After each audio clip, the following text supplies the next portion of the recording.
वो खुश इसलिए है कि एक साल और बीत गया, सही सलामत अपने पैरों पर चल रहा है, बात कर पा रहा है। हाँ, अभी भी फिजिक्स पढ़ने की हिम्मत बरकरार है। कम बड़ी बात है ना।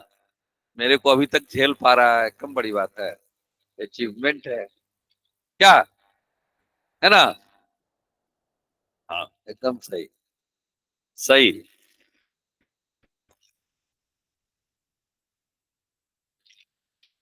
अब आइए हम लोग कुछ प्रैक्टिकल चीज समझे। हम लोग देखे एक आइडियल पेंडुलम। अब मान लीजिए हम एक रियल पेंडुलम की बात से, यदि साहब यदि एक क्रॉस बार पर लटक के झूलेंगे तो उसका टाइम पीरियड कैसे निकालिएगा। आज एक्चुअली एग्जाम्पल में बंदर होता था, मैं सोचा बंदर की जगह आपको ही झुलाऊं तो अच्छा है।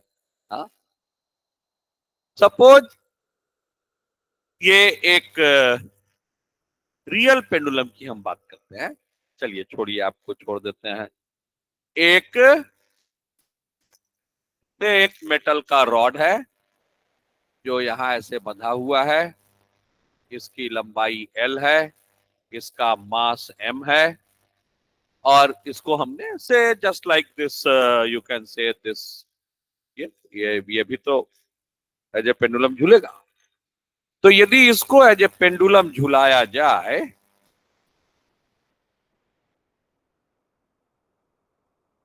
तो इसका टाइम पीरियड कितना होगा।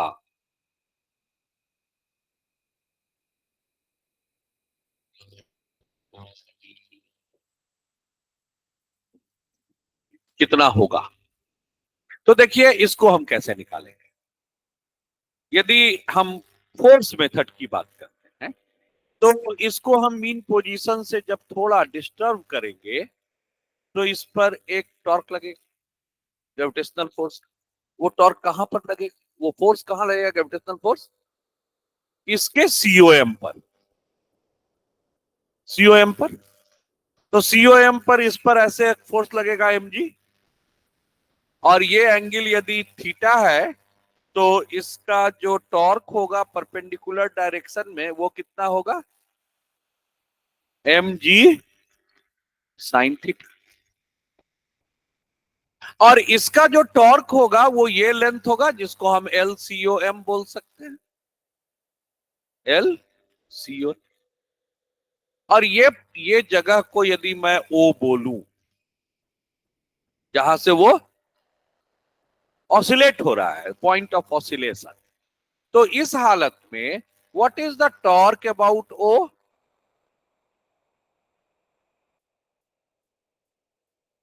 फोर्स इनटू परपेंडिकुलर डिस्टेंस, यही है torque.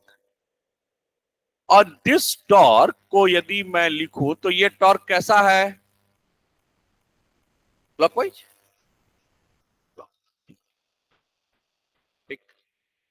Torque is equal to I alpha.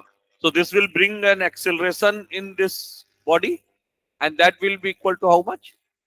I naught alpha. यदि मैं इसको वेक्टर के टर्म में लिखता हूं तो अब यहां माइनस साइन आ जाएगा,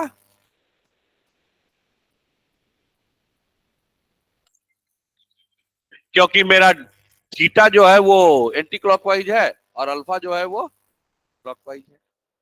और for a small angle approximation we can do sine theta is equal to theta. तो we can right,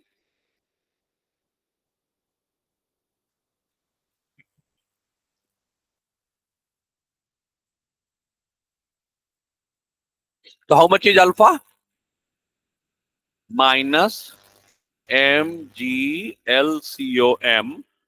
by I naught theta.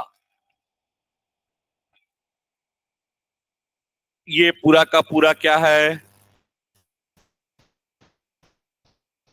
Omega square.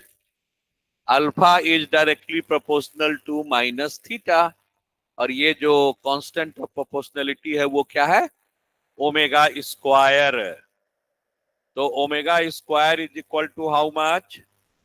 M G L C O M by I naught. M G L C O M by I not.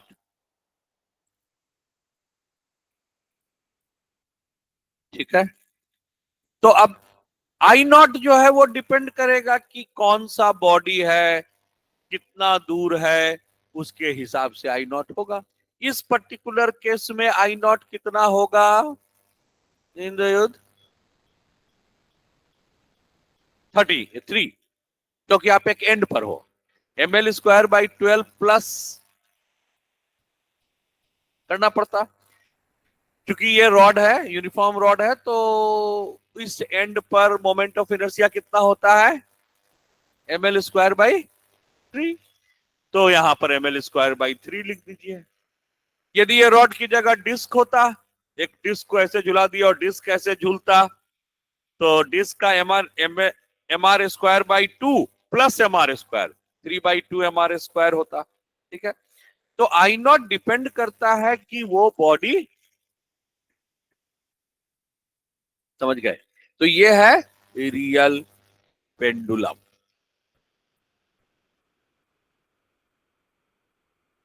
भाई वो किसके about rotate कर रहा है?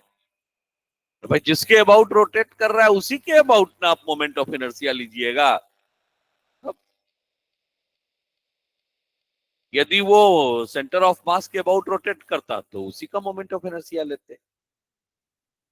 तो जब omega square मालूम हो गया तो टाइम पीरियड भी सीधा बात है भाई, time period will be equal to 2 pi root under I naught by, हो गया। और यदि आई नॉट को मैं एम के स्क्वायर रेडियस ऑफ जाइरेशन के टर्म में लिखूं, तो वो एम एम कट कट जाएगा, K square by G L C O M. समझ गए? ठीक। तो ये हुआ रियल पेंडुलम। अभी देखो रियल पेंडुलम के हिसाब से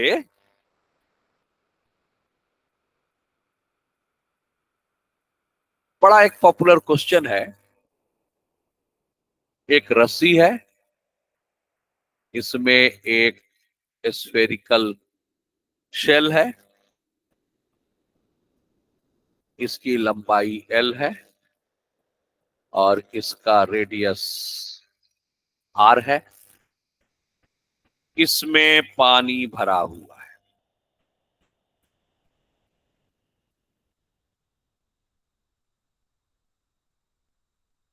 लिक्विड है, सैंड है, कुछ भी भर देगा और इसको झुला देगा। बोलेगा नीचे में एक ठो फूटा है और इससे पानी धीरे धीरे गिर रहा है, धीरे धीरे पानी गिर रहा है। तो while it is oscillating, inside material is slowly leaking. पानी है तब, बालू है तब, then how will it affect what? The time period. How will it affect the time period?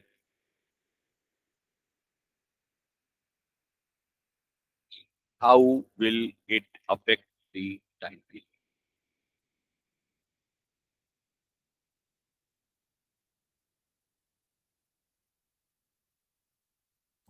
How will it affect the time?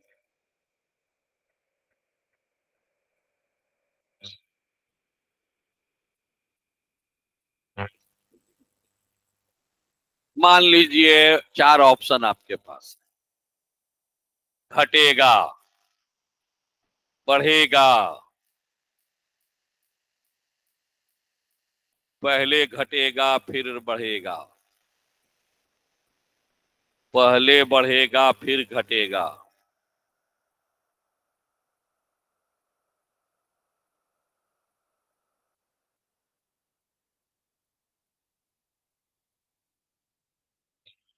क्या होगा?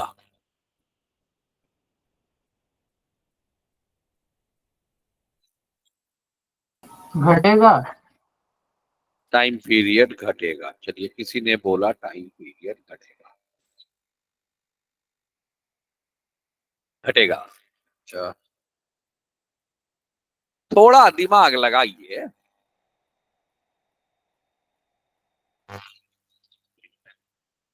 एक pendulum का फार्मूला क्या है?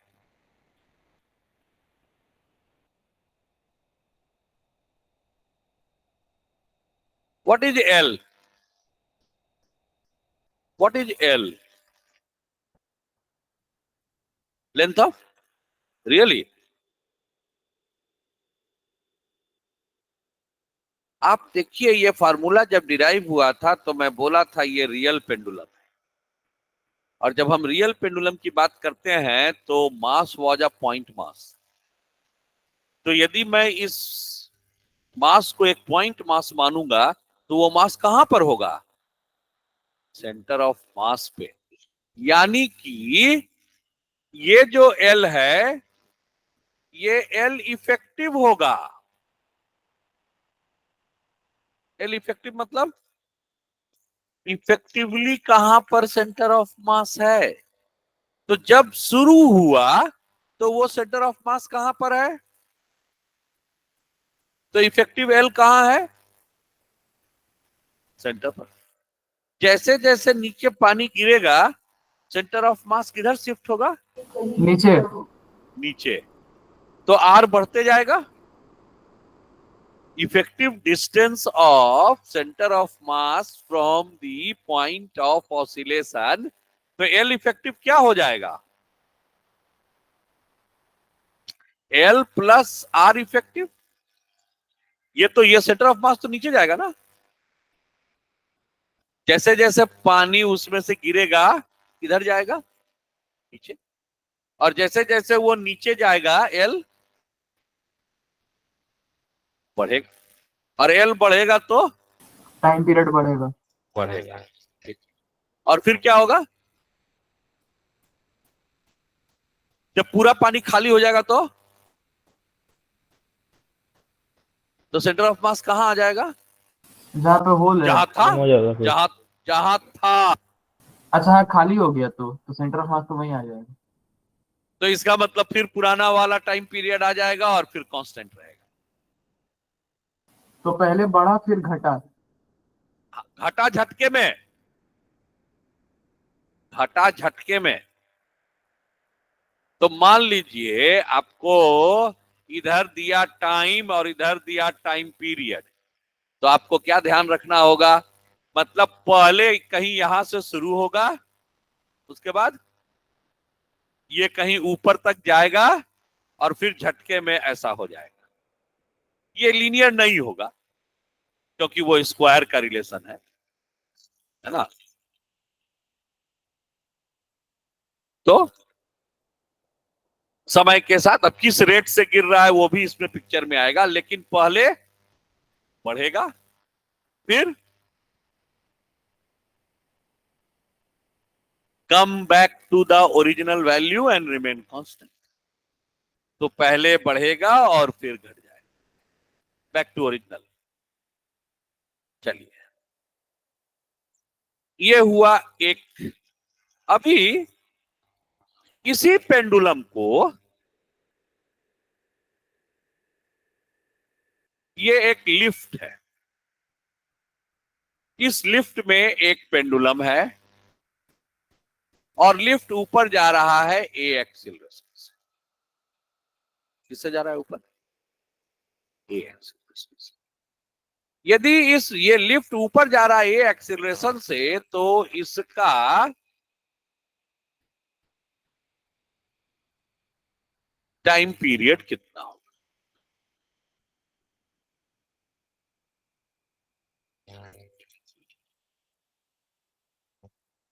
तो देखिए क्या होगा। जब ये ऊपर जाता है तो इसका इफेक्टिव वेट कितना हो जाता है? तो इस पर जो टॉर्क लगेगा वो जी प्लस 1 के हिसाब से लगेगा। क्योंकि जब मैं इसको ऐसे करूंगा तो एम तो ये है ना, तो उसी का साइन थीटा ना इधर आएगा। तो बेसिकली इफेक्टिव वेट क्या हुआ, G+A, है ना। तो आप फॉर्मूला जो याद रखेंगे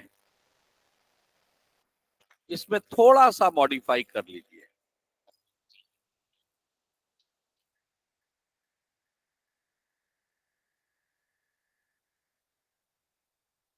L effective by G effective. L effective तो आप समझ गए। एल इफेक्टिव मतलब not necessarily that length of the string, but the effective length of the center of mass from the point of oscillation. L effective. And G effective, अभी जैसे lift ऊपर जा रहा है तो G effective is equal to G+A। तो यहां G+A लिख दीजिएगा। लिफ्ट यदि नीचे जा रहा है, लिफ्ट यदि नीचे जा रहा है तो G effective is equal to, G-A। तो G-A वहां बैठा देंगे। लिफ्ट की रस्सी टूट गई तो जीरो, तो यहाँ जीरो बैठाएंगे। Time period is infinite. काहे वो झूलेगा भाई, वो तो फ्री फॉल में आ गया। वो फ्री फॉल में आ गया तो गिर रहा है तो झूलेगा कैसे, उसमें रिस्टोरिंग फोर्स आएगा कैसे, वेटलेस हो गया। तो लिफ्ट की रस्सी टूट गई तो टाइम पीरियड इनफाइनाइट, देगा ही नहीं। ठीक। और यही यदि एक रेलगाड़ी के डब्बा में झूल रहा है और ये रेलगाड़ी जो है वो ए एक्सेलरेशन से इधर जा रहा है, तब क्या होगा टाइम पीरियड। तो यदि मैं रेलगाड़ी के अंदर हूं तो मुझको इसका फ्री बॉडी डायग्राम कैसा बनेगा, इधर जी और इधर A, M A, pseudo force, non inertial reference frame. मैं यहां हूं तो इसका इफेक्टिव जी क्या होगा, √/, जी square G² plus, plus A²। हाँ तो जी इफेक्टिव। तो हर तरह के सिचुएशन में आप जी इफेक्टिव समझते हैं तो आप लगा दीजिए। लिफ्ट ऊपर जा रहा है तो G+A, लिफ्ट नीचे जा रहा है तो G-A, लिफ्ट यदि हॉरिजेंटली जा रहा है तो G² + A² का रूट अंडर, और टाइम पीरियड के फॉर्मूला में लिख दीजिए।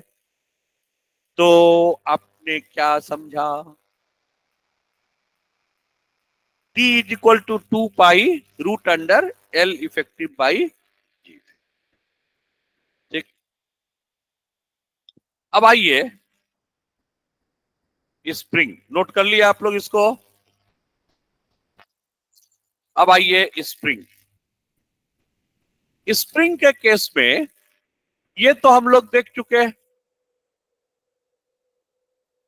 ये M है, ये K है, और इसका टाइम पीरियड कितना है, 2π√M/K, sorry K/M, sorry T लिख रहे हैं ना, क्या होता है K/M या M/K।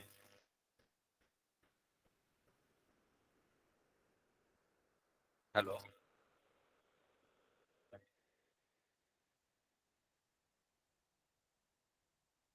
हाँ हाँ, एक आप होल्ड कीजिए।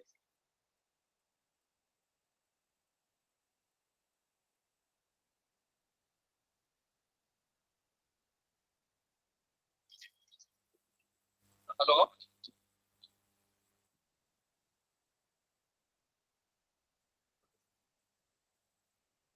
556,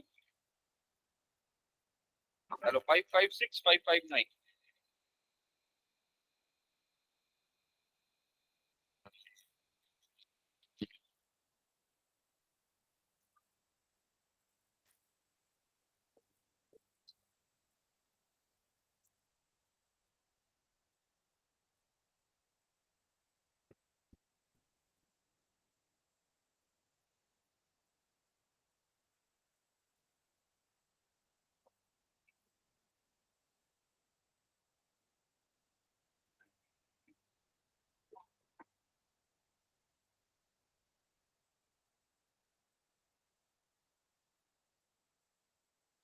हाँ।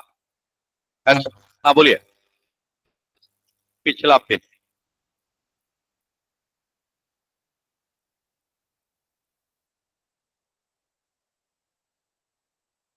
तो आप ये याद रखिएगा, तो आपको हमेशा याद दिलाता रहेगा कि एल क्या लेना है और जी क्या लेना है। ठीक। उसी तरह से स्प्रिंग में भी हम लोग थोड़ा मॉडिफिकेशन करेंगे। चलिए आगे बढ़ते हैं। दरवाजा बंद कर दें? क्यों, बाहर तो भगवान जी ही दिख रहे हैं, अब तो ऐसा कुछ है नहीं। और ठंड लग रही है, इतनी अच्छी धूप निकली है। ऐसे आज ठंड थोड़ी ज्यादा है।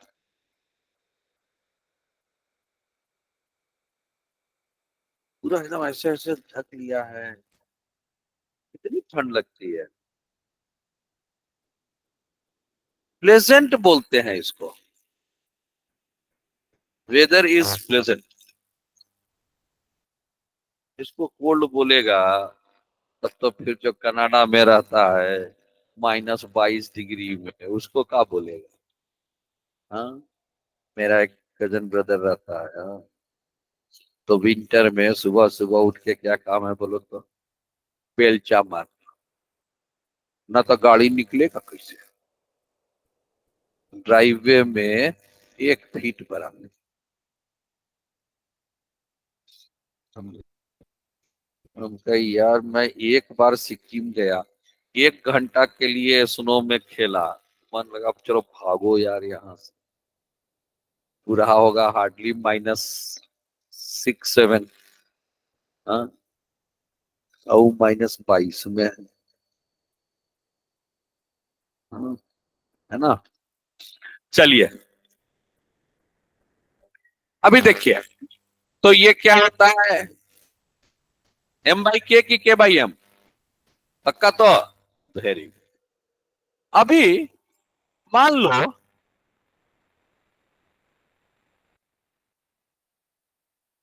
अब मैंने इसमें 2 स्प्रिंग लगा दिया,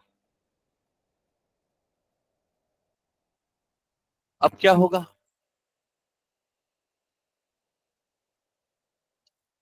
तो स्प्रिंग का आप जानते हैं पैरेलल में होने से क्या होता है, इक्विवेलेंट के? वहां बताए थे, यहां यूज होगा।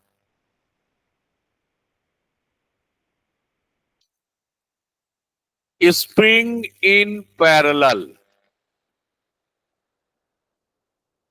के equivalent is equal to K1 + K।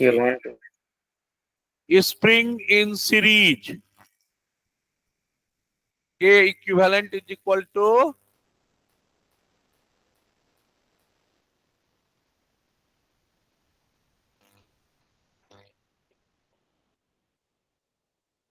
ठीक, 1 जी, 1/K equivalent is equal to 1/K1 + 1/K2। तो जब हम स्प्रिंग को डिस्टर्ब करेंगे तो कितना फोर्स लगेगा, के इक्विवेलेंट इंटू एक्स। इसलिए टाइम पीरियड क्या लिखना उचित होगा?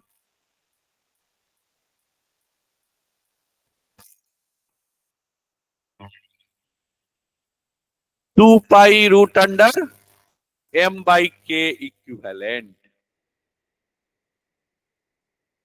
समझ में आया? तो मान लीजिए आपके पास एक प्रॉब्लम ऐसा है, this is K, this is M, this is 2K। दूसरा, ये पहला। दूसरा, this is K, this is M, this is K, this is 2K। और तीसरा, this is K, this is 2K and this is M. तीनों case में आप मुझको टाइम पीरियड बताइए, T1, T2, T3।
हो गया?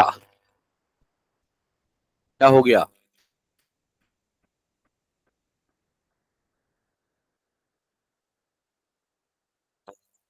कितना इसका आंसर?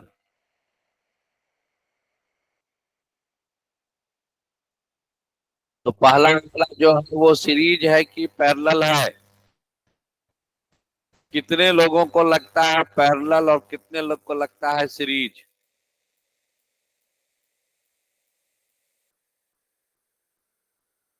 पैरेलल क्यों?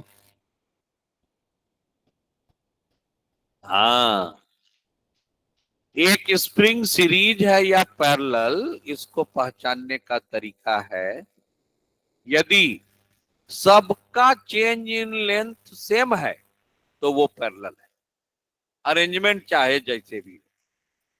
और यदि चेंज ऑफ लेंथ और सब में यदि फोर्स सेम है, एक ही लाइन में सब है जुड़ा हुआ, तो सीरीज। तो यहां तो यदि मैं खिसकाऊंगा एम को तो दोनों का चेंज ऑफ लेंथ बराबर होगा, एक दबेगा और एक खुलेगा। तो डेल्टा एक्स खुला या दबा, उससे तो फोर्स में कोई अंतर नहीं पड़ता है, और दोनों का फोर्स एक ही डायरेक्शन में है, वो भी देख लो, एक खींचेगा और एक ठेलेगा, है ना, one will pull one will push. तो ये भी पैरेलल है। तो यहां पर के इक्विवेलेंट क्या होगा? 3k। यहां पर के इक्विवेलेंट क्या होगा? 3k। लेकिन यहां पर के इक्विवेलेंट क्या होगा? k1 into k2 by k1 plus k2, तो 2 बाई तो थ्री टू के के स्क्वायर बाय 3k। हाँ, तो 2k/3 बोलो ना यार, 2/3k। बस यही आप वहां पर डाल दीजिए, किस फार्मूला में? इस फार्मूला में। तो अब हम क्या लिखेंगे formula? t is equal to 2 pi √m by के इक्विवेलेंट। तो k की जगह हम क्या लिखेंगे? के इक्विवेलेंट। तो यह क्या आ जाएगा? तो T1 आ जाएगा 2 पाई √m/3k। 2 पाई √m/3k। 2 पाई √m/2 3। यही तो। ओ सो के तो नीचे, सॉरी सॉरी सॉरी सॉरी, के नीचे, 2k 3m/2k। ठीक। अब देखिए एक और, मान लीजिए दो मास है, एक स्प्रिंग से जुड़ा है और वो ऑसिलेट कर रहा है, से ये एक एम है, एक ये स्प्रिंग से जुड़ा है, और ये दूसरा ये M1 है, ये M2 है, और ये K है। इसको मान लो मैं ऐसे खींच के छोड़ दिया, तो क्या होगा? हाँ, छोड़ देंगे तो क्या होगा? दबेगा। तो दबेगा तो एक जगह जाके रुकेगा, और फिर से स्प्रिंग उसको ठेलेगा, तो वो, तो यदि हम इसको खींच के छोड़ देंगे तो ये, तो इसका हम कैसे निकालेंगे टाइम? तो बेसिकली इसका हम टाइम पीरियड निकालेंगे। इफ यू रिमेंबर, मैंने 2 पॉइंट सिस्टम का काइनेटिक एनर्जी का एक फार्मूला बताया था आपको, किस इसमें, in the reference frame of it centre of mass, what was the formula?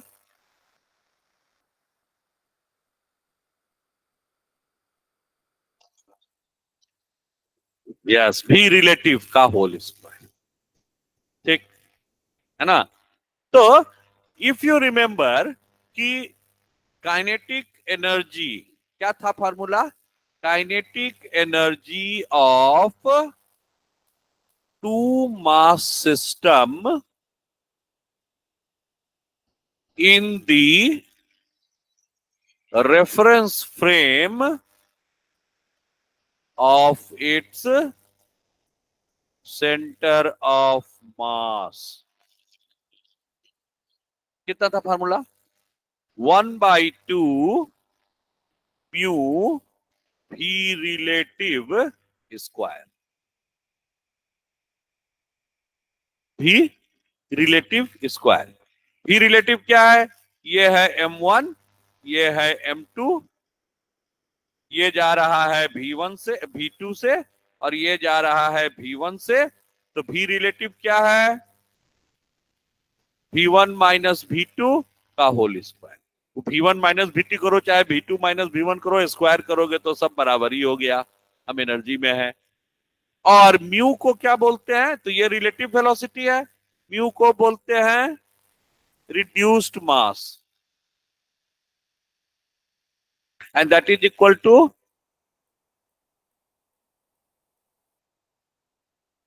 बड़ा यूजफुल फार्मूला है, इसका यूज हम पहले कर चुके हैं। तो ये है किस रेफरेंस फ्रेम में? In the centre of mass of the two mass. तो ये फार्मूला आप याद रखिए। हम लोग इसको कोलिजन में यूज किए हैं, हम लोग इसको ग्रेविटेशन में यूज किए हैं। अब देखिए, जब binary system, two star system की जब हम बात करेंगे तो हम ये यूज करेंगे। अभी देखिए, म्यू रिड्यूस्ड मास। तो टाइम पीरियड में हम क्या करेंगे? अभी देखो, यदि इसको तुम देखते हो, हम बोलेंगे कि भाई किसी एक समय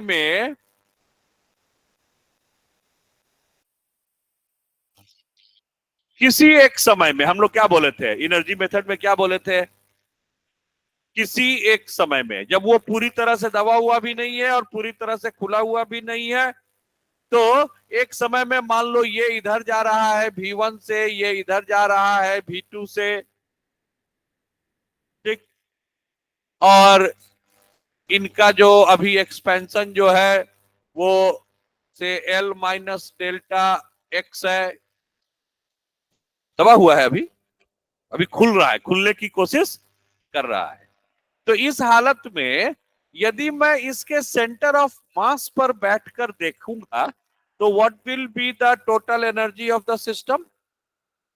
1/2 mu v relative square, v relative square plus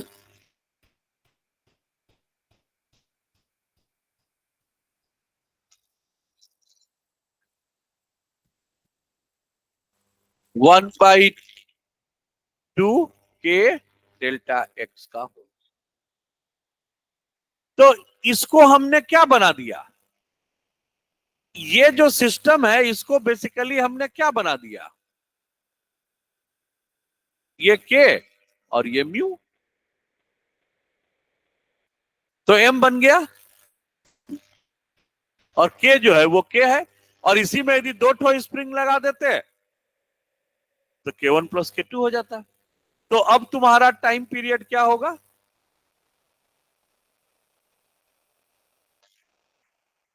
बोलिए। मास की जगह म्यू, के की जगह के इक्विवेलेंट। तो क्या लिखेंगे यहां? म्यू बाई के इक्विवेलेंट। हो गया, काम खत्म।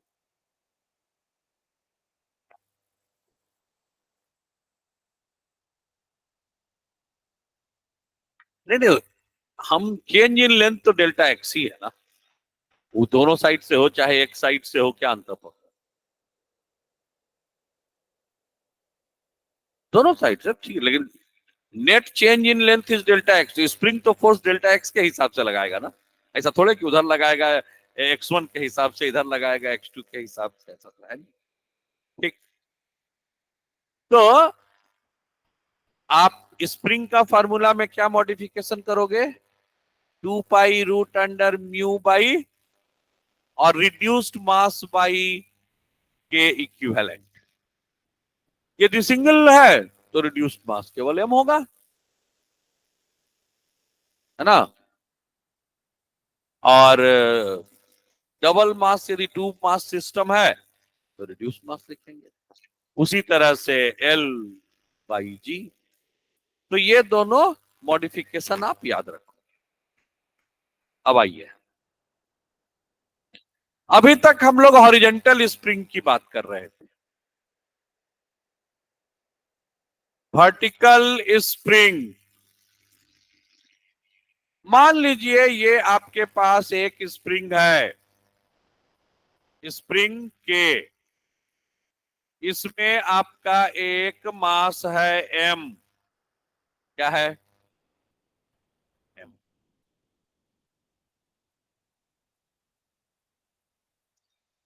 ये जो मास एम है, अब देखिए ध्यान से, यदि मैं इसको ऐसे हाथ पे रखा और मैं इसको धीरे धीरे धीरे धीरे अपना हाथ पीछे लाऊंगा, क्या होगा? क्या होगा? कब तक? कब तक? किस में वो लेंथ ना होगा, पूरा स्प्रिंग सीधा हो जाएगा। कब तक? मैं हाथ को एकदम ऐसे धीरे धीरे धीरे धीरे धीरे धीरे नीचे ला रहा हूं, क्या होगा? Spring is in its natural length, अभी नेचुरल लेंथ में क्या होगा? बोलिए। मैं हाथ को ऐसे मास को ऐसे स्प्रिंग से लटका हुआ है, ऐसे हाथ से मैं पकड़े हुए हूं, मैं हाथ को धीरे धीरे धीरे धीरे धीरे धीरे धीरे नीचे ला रहा हूं, क्या होगा?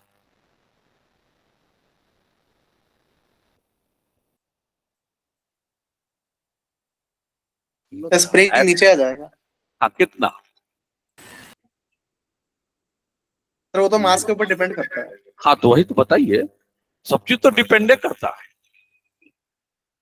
Yes, correct. हाँ, अरे that is what A spring balance is. mg/k। मैंने आप लोग को, आप माइंड अप्लाई करने से बहुत एलर्जी है। हाँ, और इसके लिए रिस्पॉन्सिबल कौन है? माइंड। Mummy papa. अब देखो, ज्योतिर्मय दास को तो अलाउ नहीं किए कि तुम अपना सोच के चले जाओ सिटी सेंटर। वो माइंड अप्लाई करता ना, कि पैदल जाएं, टोटो पकड़ें, बस पकड़ें, रैपिडो बुलाएं, माइंड अप्लाई करता। हम्म? सोचता एड्रेस कहां पर है, कैसे जाना है, तो शायद गूगल में मेरा घर सर्च करता। अभी तक तो आंख बंद करके बैठ जाता है, पापा पहुंचा दिए, जहां वो रोक दिए उतर गए, है ना। तुम अपने मैथ्स ट्यूशन में चल जाएगी अकेले?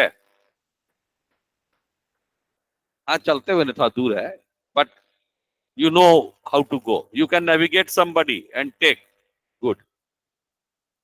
तो अब देखिए, जब हम इसको छोड़ेंगे धीरे धीरे धीरे धीरे नीचे, तो ये नीचे आ रहा होगा किससे?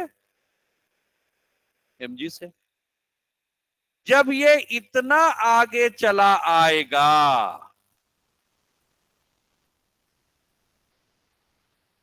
कि स्प्रिंग फोर्स इसमें जो ऊपर लगेगा वो किसके बराबर है?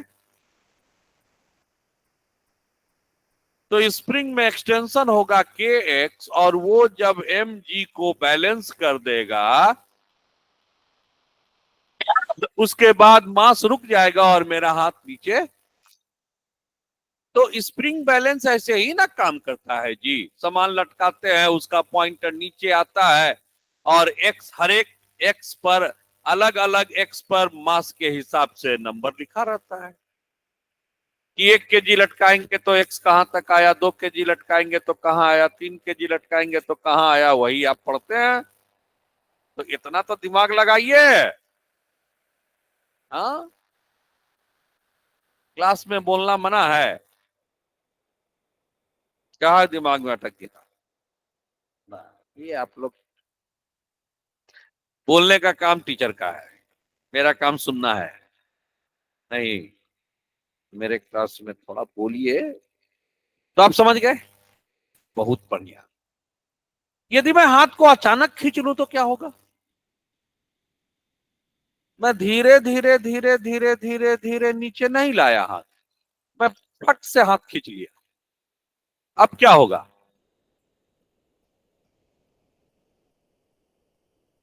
जाके रुक जाएगा। क्या होगा? स्प्रिंग फट से एलोंगेट करेगा, नीचे आएगा, फिर थोड़ा सा ऊपर जाएगा मास। तो कितना नीचे जाएगा, कितना ऊपर जाएगा, क्या वो रुकेगा? mg/x तक नीचे जाएगा, उसके बाद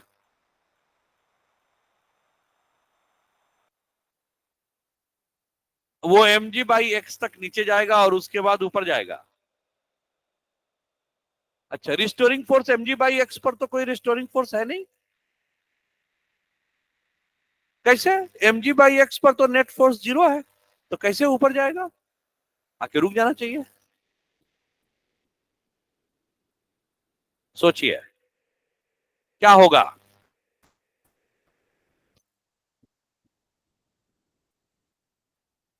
ऑसिलेट करता रहेगा। क्या होगा बेटा? ऑसिलेट करेगा। ऑसिलेट करेगा तो कहां उसका मीन पोजीशन होगा और मीन कितना पोजीशन उसका एम्पलीट्यूड? जहाँ पर उसका नेट फोर्स 0 है वहां पर होगा mean. Very good, very good. तो देखो क्या होगा जब इसको मैं अचानक छोड़, देखो ये वाला जो पोजीशन है ये F net is equal to 0 है ना, F net is equal to 0। यदि मैं अचानक छोड़ूंगा तो इसके ऊपर शुरू में कितना फोर्स लगेगा, mg, तो इसका एक्सीलरेशन नीचे कितना होगा, जी। Very good. जैसे जैसे स्प्रिंग लंबा होगा वैसे वैसे उस पर एक नेट फोर्स ऊपर की ओर लगेगा, तो नेट फोर्स जो है वो कम हो जाएगा, mg माइनस स्प्रिंग फोर्स। लेकिन अभी भी mg ज्यादा है, इसलिए नीचे की ओर एक एक्सीलरेशन होगा लेकिन वो घटेगा। तो ये अभी भी नीचे एक्सीलरेट करेगा, मतलब नीचे जाने का वेलोसिटी बढ़ेगा क्योंकि एक्सीलरेशन है। तो इसका वेलोसिटी बढ़ते जाएगा और ये नीचे आते जाएगा, इस जगह पर आएगा तो नेट फोर्स, लेकिन भी नेट फोर्स 0 होने से एक्सीलरेशन 0 हुआ, लेकिन भी तो ऑलरेडी ये एक्वायर कर लिया था। हाउ मच विल बी भी? अभी तक इसमें जो नेटवर्क डन हुआ that is converted into kinetic energy. तो नेटवर्क, क्योंकि इसमें एफ नेट तो लग ही रहा है, एफ नेट डॉट dx करके आप नेटवर्क डन निकाल सकते। तो यहां पर इसमें एक भी आ गया और ये भी मैक्सिमम है क्योंकि अभी जस्ट एक्सेलरेशन 0 हुआ है। और इसके बाद तो क्या होगा, अब ये अपने इनर्शिया, इनर्शिया पढ़े थे, फोर्स 0, ये इनर्शिया के चलते ये अब नीचे जाएगा क्योंकि फोर्स तो 0 है, उसमें इनर्शिया है। लेकिन जैसे ही वो नीचे जाएगा अब स्प्रिंग फोर्स उसको ऊपर खींचेगा, लेकिन जब तक वो इसको रोक पाएगा, क्योंकि वो जैसे जैसे दूर जा रहा है वैसे वैसे उस पर फोर्स बढ़ते जा रहा है, लीनियर नहीं है, फोर्स बढ़ते जा रहा है, एक्सेलरेशन भी बढ़ते जा रहा है, नेगेटिव डायरेक्शन का एक्सेलरेशन बढ़ते जा रहा है। तो इसको एक समय ऐसा आएगा जब ये इसको रोक पाने में सफल होगा। तो जैसे ही ये रुका तो उस पर तो फोर्स ऑलरेडी लग रहा है ऊपर की ओर, क्योंकि स्प्रिंग तो लंबा हो गया। स्प्रिंग क्या करेगा, खींचेगा।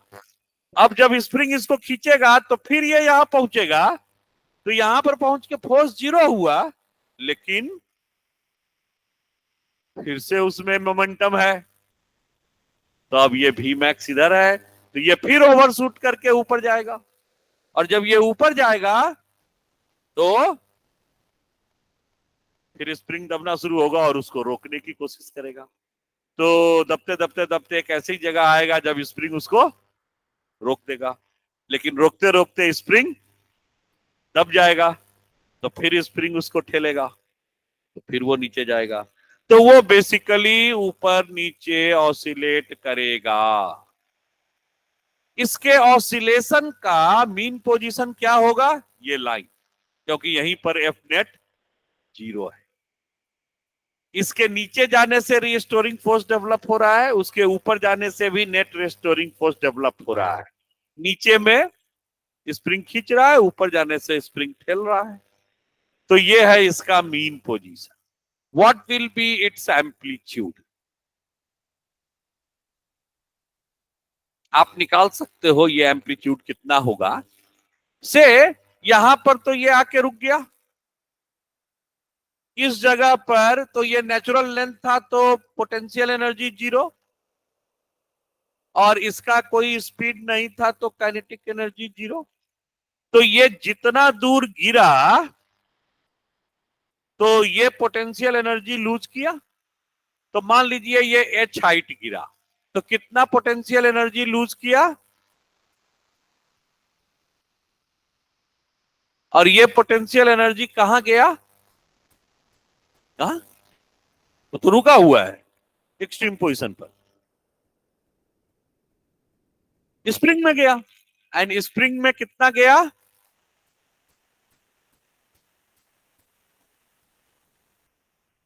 Half h square. एंड हम क्या जानते हैं? There is a x and that is related with mg by k is x। तो mg by k is equal to x। तो ये क्या आ गया?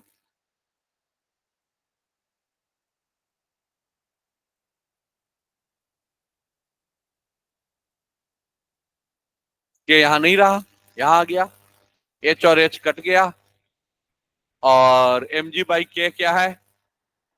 x है। तो h इज इक्वल टू, तो ये यहां से x नीचे मीन पोजीशन और उतना ही नीचे एम्पलीट्यूड। तो ऐसे ये ऑसिलेट करेगा। आप जहां से छोड़े थे वही उसका ऊपर वाला एक्सट्रीम होगा, उससे mg बाई के वो मीन पोजीशन होगा, और एम्पलीट्यूड भी mg बाई के ही होगा। समझ गए? और टाइम पीरियड तो उतना ही होगा,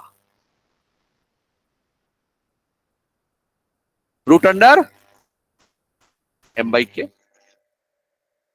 टाइम पीरियड में कोई अंतर नहीं पड़ेगा, क्योंकि यहां पर नेट फोर्स 0 है, और यहां से जब नीचे जाएगा तो रिस्टोरिंग फोर्स के x होगा। अब मीन पोजीशन से हम x मानेंगे।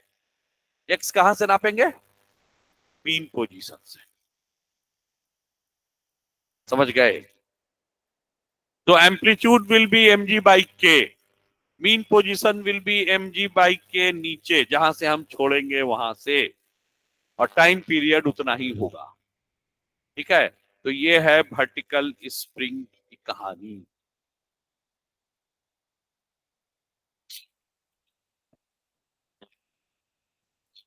तो इसमें इस चैप्टर में एक से एक डिफिकल्ट प्रॉब्लम बन सकता है,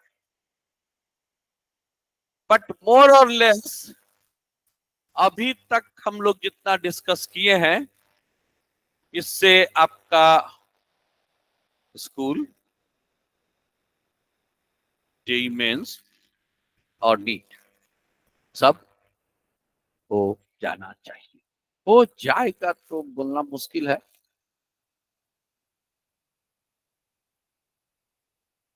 हो जाएगा कि नहीं जाएगा वो आप पे डिपेंड करता है। मेरा स्टेटमेंट क्या होगा? हो जाना चाहिए। अब उस चाहिए को रियलिटी में बदलने का जिम्मेवारी आपका है, मेरा नहीं। हाँ, तो आइए देखिए अभी तक आप कितना सीख पाए हैं और क्या सीख पाए हैं, देखें जरा।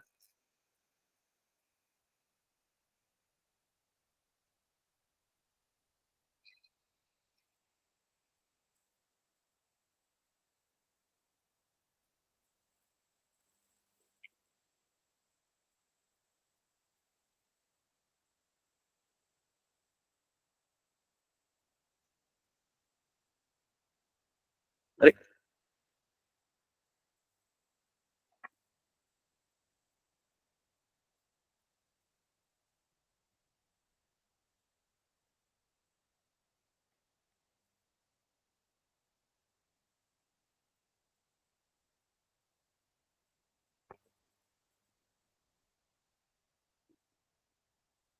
देखिए ये सब नीट में पूछे गए प्रश्न हैं, एकदम ताजा ताजा। तो देखिए आप कितना रेडी हैं नीट के लिए।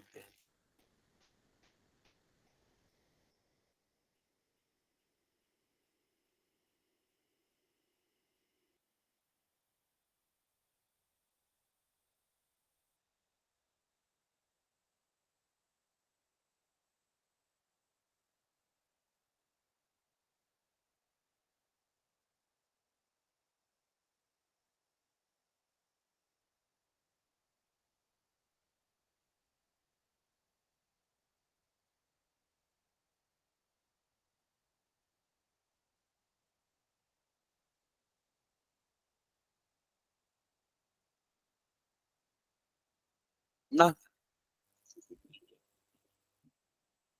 अरे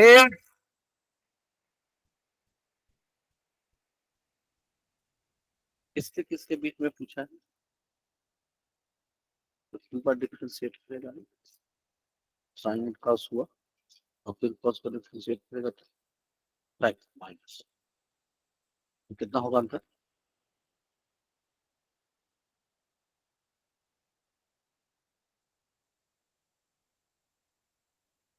वन कितना में होता है, साइन वन कितना में होता है, नेगेटिव माइनस वन,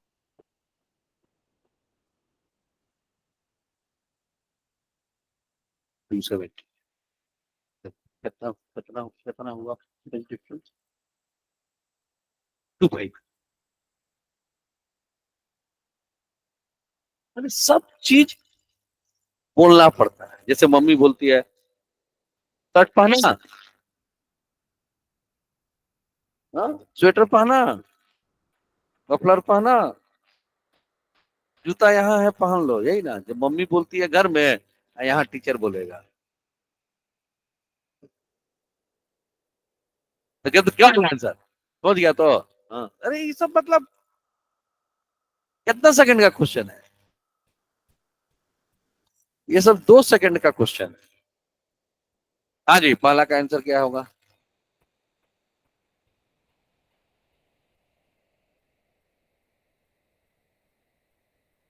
हाँ तो बस हो गया खत्म बात। अरे सीधा बात,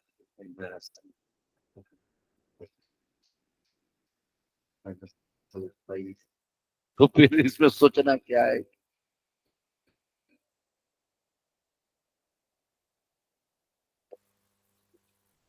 ये तो मैं क्लास में बोला कितना, यदि आपको याद है तो मैं क्लास में बोला था 5 नंबर, तो मैं सीधे स्टेटमेंट ही दे दिया था, फ्रीक्वेंसी एन है तो पोटेंशियल एनर्जी का फ्रीक्वेंसी कितना होगा, हाँ ओ आकृति कितना, अरे यार मैं क्लास में बेकार बक बक करता हूँ, ग्राफ खोल के देखो, क्या नहीं थे, तो एनर्जी का देखो कितना 2n, तो मैं क्लास में ही बोला था और मैं बोला भी था कि ये पूछता है, देखिए पूछा हुआ है, याद है, अरे भाई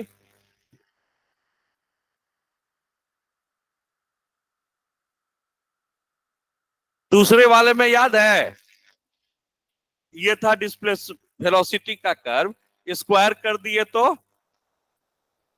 स्क्वायर कर दिए तो जो एक टाइम पीरियड में दो बार रिपीट किया कि नहीं, तो फ्रीक्वेंसी डबल हो गया, क्लास में बोला भी था मैं, तो इसका आंसर 2n, इसका आंसर पाई। अरे भाई डिस्प्लेसमेंट यदि मैं साइन फंक्शन लेता हूं तो वेलोसिटी होगा कॉस फंक्शन और एक्सीलरेशन होगा माइनस साइन फंक्शन, तो साइन और माइनस साइन में कितना का अंतर है, पाई का, sine theta plus pi is minus sine theta, हाँ हाँ अरे तो कितना का अंतर हुआ फेज डिफरेंस, पाई का, अरे एक का साइन थीटा और माइनस साइन थीटा को आप लिख सकते हैं, साइन पाई प्लस थीटा क्या होता है,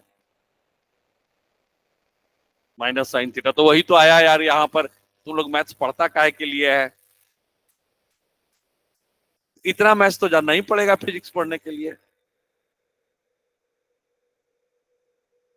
तो इसका आंसर होगा पाई रेडियन, इसका रेडियन आंसर होगा 2n, इसका आंसर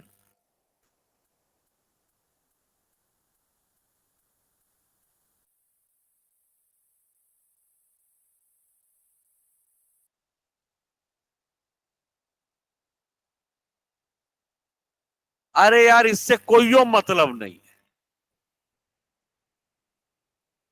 अच्छा हाँ उससे कोई मतलब नहीं। मतलब क्या है इससे? क्यों? यहां से क्या निकले? अच्छा हाँ, आपको तो एम एम ये लगेगा, हाँ ठीक, एम ये लगेगा। ठीक, पहले के, इसके लिए के और यहां से एम हो गया। तो कितना हो गया? के is equal to 10/0.05, 10/0.05, K X is equal to force, और time period is equal to 2 pi root under m/k। तो m कितना है? 2/10 × 0.05। तो कितना होगा ये?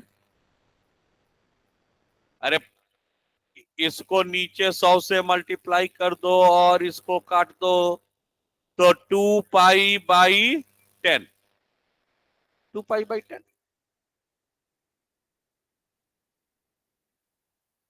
Hello, hello.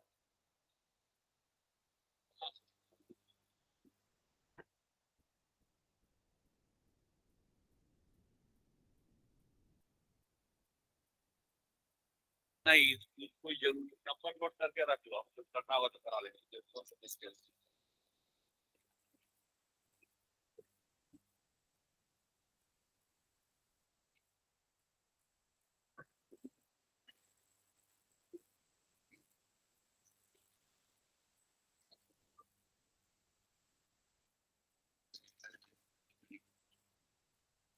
हो गया, ठीक, बहुत बढ़िया। तो ये है नीट का स्टैंडर्ड, समझ गए?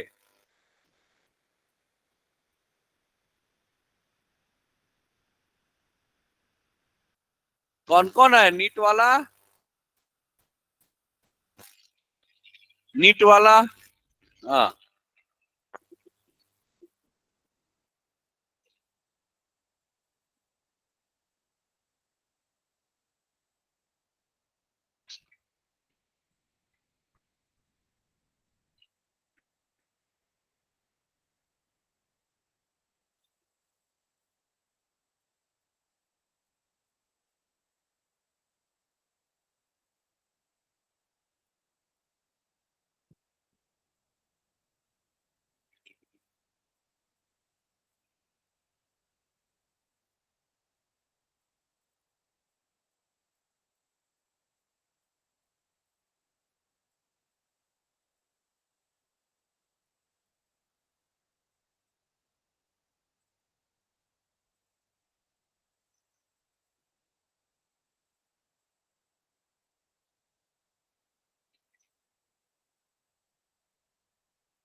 पढ़ा नहीं है?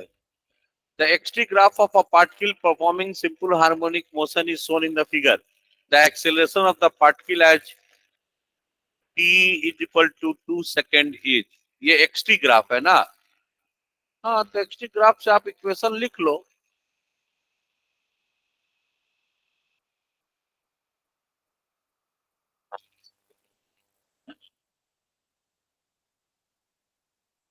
ना ना, ये तो मेरे पास पीडीएफ है तुम्हारा स्टडी मटेरियल का, मैं वहां से कट करके डाल दिया।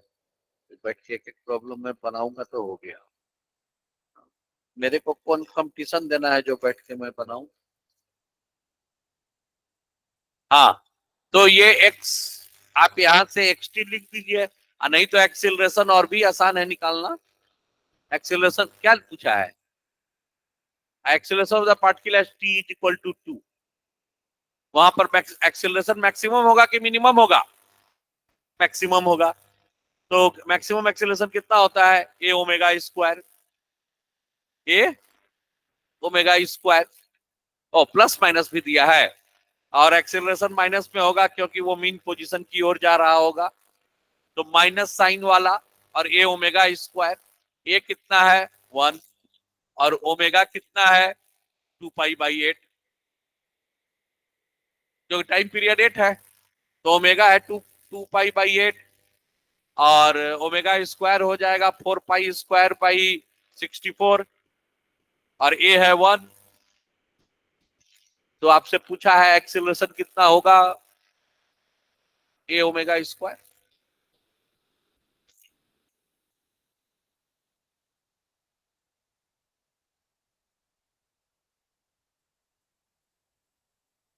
तो कितना आया,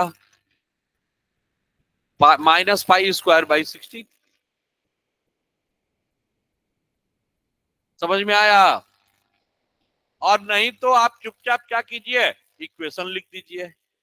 तो इक्वेशन लिखिएगा, तो x इज इक्वल टू, देखिए t इज इक्वल टू 0 पर x 0 है, इसका कोई इनिशियल फेज एंगल 0 है, तो हम लिख सकते हैं x is equal to 1 sine omega t. Omega कितना होता है 2 पाई/8 इंटू टी।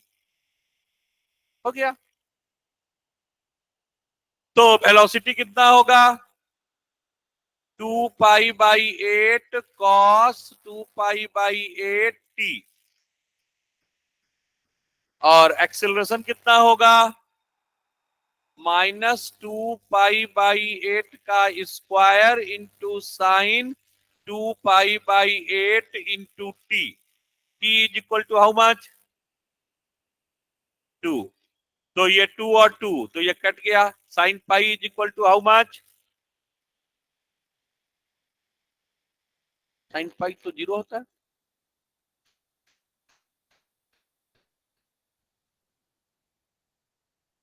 अच्छा हाँ, पाई/2, सॉरी वही मैं कहूँ क्या हो रहा है। हाँ, तो साइन पाई/2, अच्छा ऊपर तो 4 ही था, हाँ 2, तो साइन पाई/2 इज 1, तो 1 तो आ गया आंसर।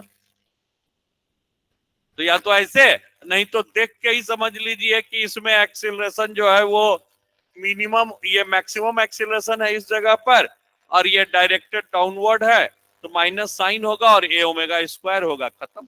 हाँ, 3 सेकंड पर पूछता, कुछ और पर पूछता तो आपको ये करना, लेकिन वो ऐसा जगह दिया है, वो तो एक्सट्रीम पोजीशन दिया है, इसलिए आपको देख के ही बोल सकते हैं। ठीक है, क्या हुआ,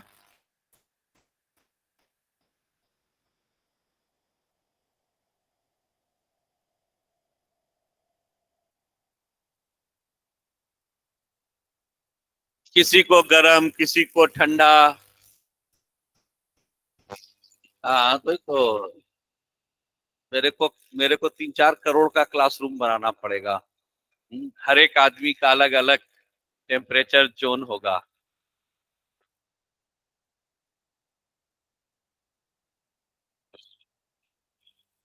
हम्म, पार्टी में क्या खाइएगा।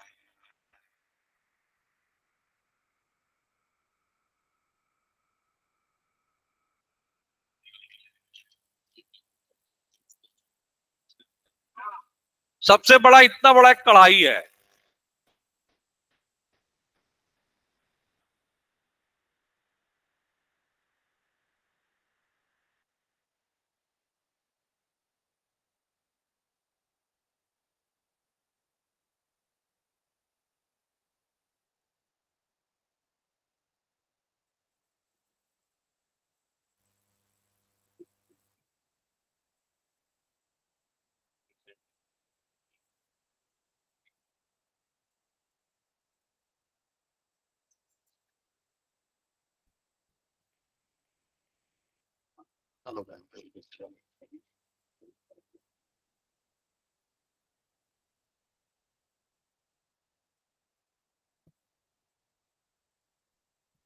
13 लोग।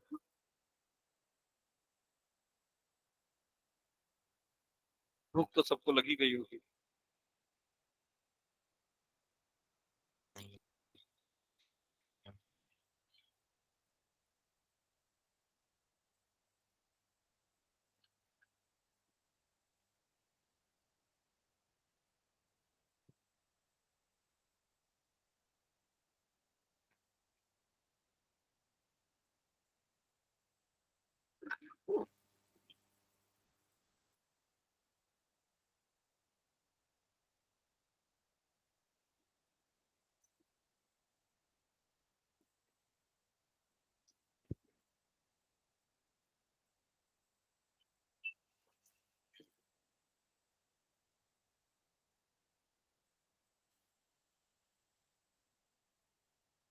हेलो,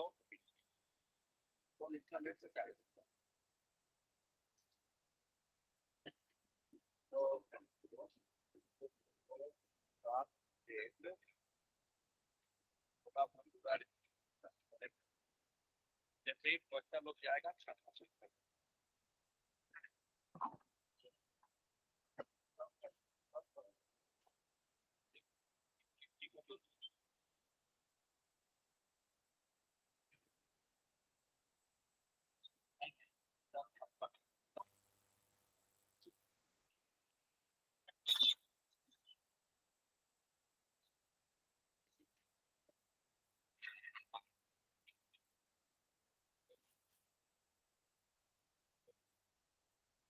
अभी तक तो बताएगा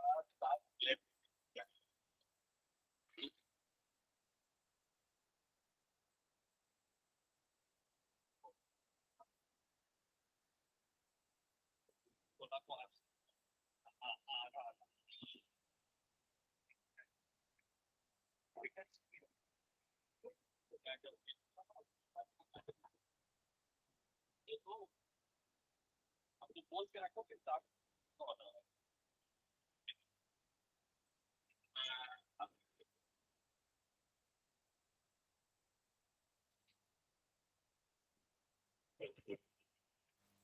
हाँ कितना आया।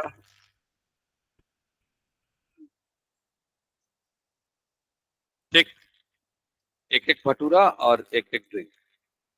टाटा गुरु।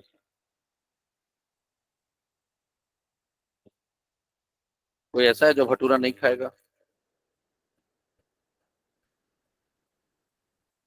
कोई यदि भटूरा नहीं खाएगा तो उसको एक प्लेट इडली दे। वो इडली तो और भी यू प्रेफर इडली। ठीक, चल। अरे ही इज हेल्थ कॉन्शियस भाई। हाँ।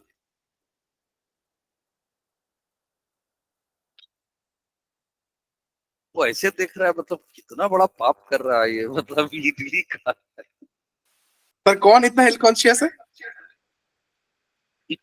कौन अंग्रेजी बोले भाई, ये सब इतना बढ़िया अंग्रेजी हमको ना समझ में आता है। हाँ, कैसा? क्या वर्ड यूज किया हमको ना समझ में आया। सर ये कौन इतना हेल्थ कॉन्शियस है? ओ हेल्थ कॉन्शियस, अच्छा है भाई। हाँ? सर यही लोग जल्दी मर जाते हैं। लो तुम्हारे मरने की भी घोषणा कर दिया। हे भगवान, ऐसा मतलब ऐसा दोस्त से तो दुश्मने बढ़िया है। हाँ? ओ अच्छा अच्छा।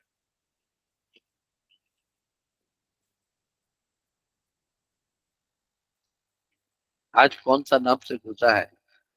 नहीं, अपने अपने ही नाम से घुसा है। हाँ, ज्योतिर्मय दास अपने ही नाम से घुसा है।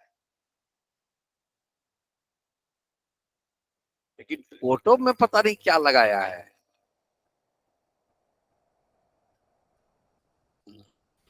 सर फोटो में क्या है? हाँ, वो कुछ लगा हुआ है।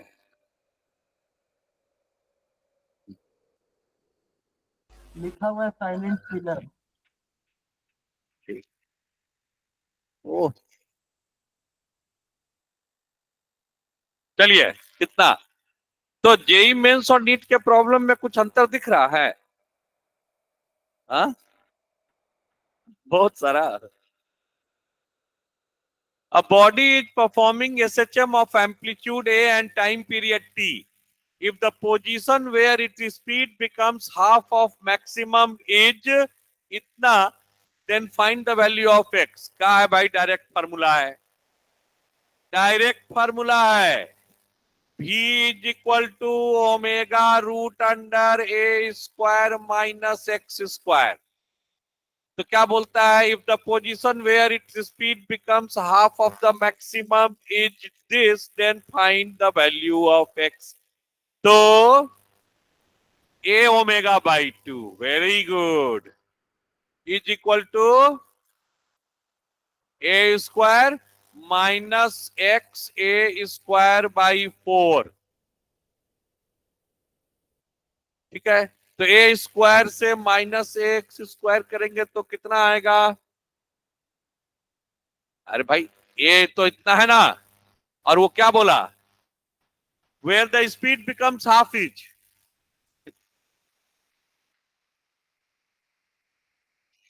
हाँ ठीक है, एक ही बात है यार, जिनको कम समझ में आता है उसके लिए मैं किया। ये पोजीशन है ना, तो इस पोजीशन को मैं यहां लिख दिया,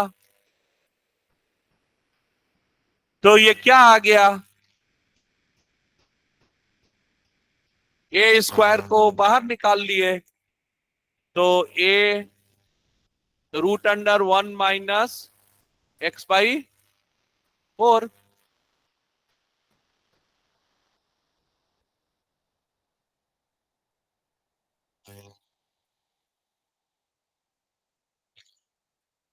तो एक्स कितना होगा? तो ये 1/2 आएगा, 2 होगा।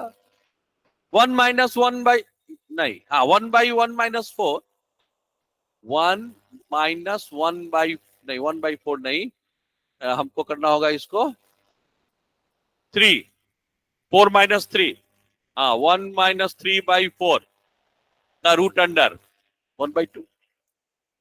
और इतना यदि कष्ट होता है यार, तो एक बार और स्क्वायर कर दो। इतना यदि दिक्कत है तो अब इसके बाद भी लिखें।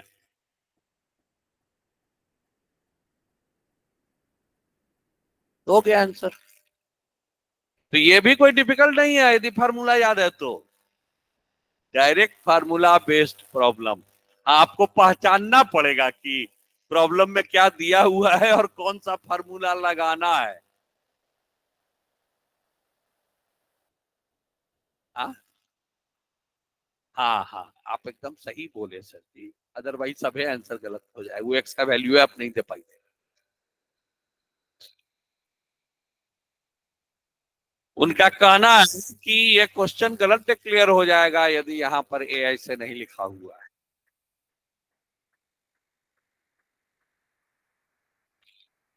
ठीक, an electromagnetic wave is propagating in medium. अच्छा, ये अभी आप नहीं जानते हैं तो छोड़ दें।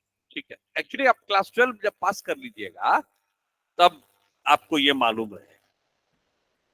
आज छोड़ दीजिए, म्यू और एप्सिलॉन दोनों ही एक मैग्नेटिक प्रॉपर्टी ऑफ मीडियम है को रिप्रेजेंट करता है, और एक electrostatic electrical property of medium, तो छोड़ दीजिए उसको। ठीक, चलिए आगे बढ़िए। Time period of a simple pendulum is T inside a lift when the lift is stationary. If the lift moves upward with an acceleration g/2, the time period of the pendulum will be, बहुत आसान है, अभी तुरंत हम लोग discuss किए।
कितना?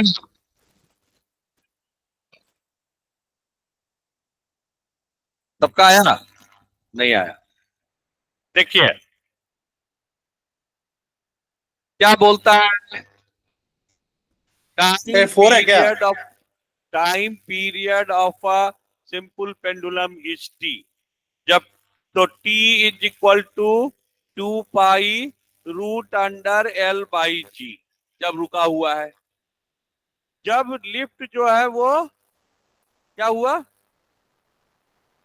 Upward, तो हम क्या बोले थे, जी इफेक्टिव कितना होगा, जी प्लस ए।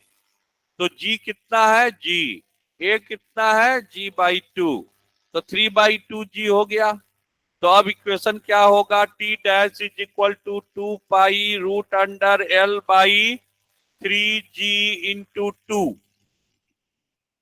तो ये पूरा का पूरा 2 पाई एल बाई जी क्या है, टी। तो t dash is equal to t into root under 2/3। समझ में आया? इजी या डिफिकल्ट? इजी। तो ये जेई मेंस है, इसके लिए आप लोग क्यों घबराते हैं? आप लोगों का प्रॉब्लम ये नहीं रहेगा एग्जाम में कि आपको आता नहीं है, आपका प्रॉब्लम होगा उस समय आपको स्ट्राइक नहीं किया। एक प्रॉब्लम वो, और दूसरा प्रॉब्लम कैलकुलेशन मिस्टेक। यही है मेजर बीमारी। तीनों सब्जेक्ट को एकदम टिप पर रखना इस चैलेंज।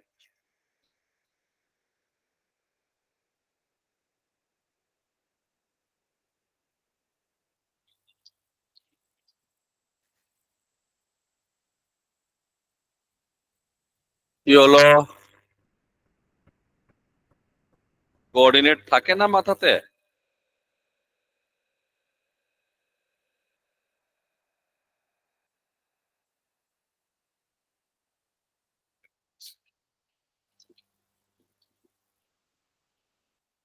सब जेई मेन का प्रॉब्लम है, और ताजा ताजा प्रॉब्लम।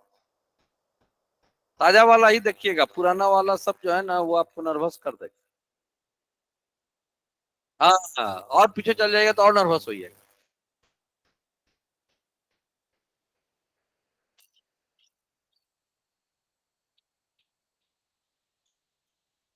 आज हेलमेट नहीं लाया,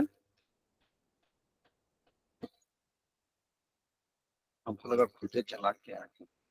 अभी उसका अनुमति नहीं है, चलाते हैं कि नहीं? गाड़ी में पुलिस लिखा हुआ है, तो इसीलिए। बढ़िया। तो पापा को छुट्टी मिल जाती है ड्यूटी से?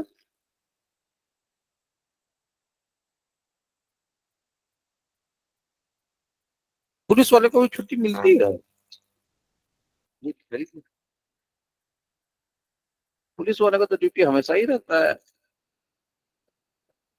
हाँ, अरे न्यू ईयर ये सब में तो और ज्यादा रहता है ड्यूटी।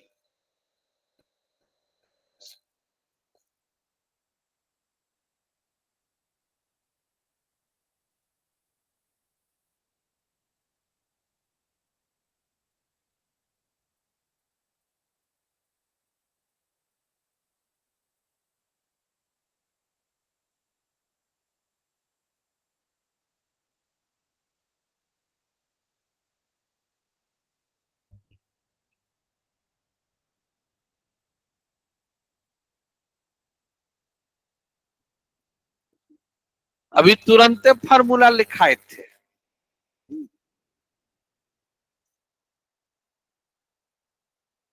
और कहाँ प्रॉब्लम लेके समय बर्बाद कर रही है, ये स्टडी मटेरियल का ही प्रॉब्लम है। लिख लीजिए, study material question number 8 JEE Main section.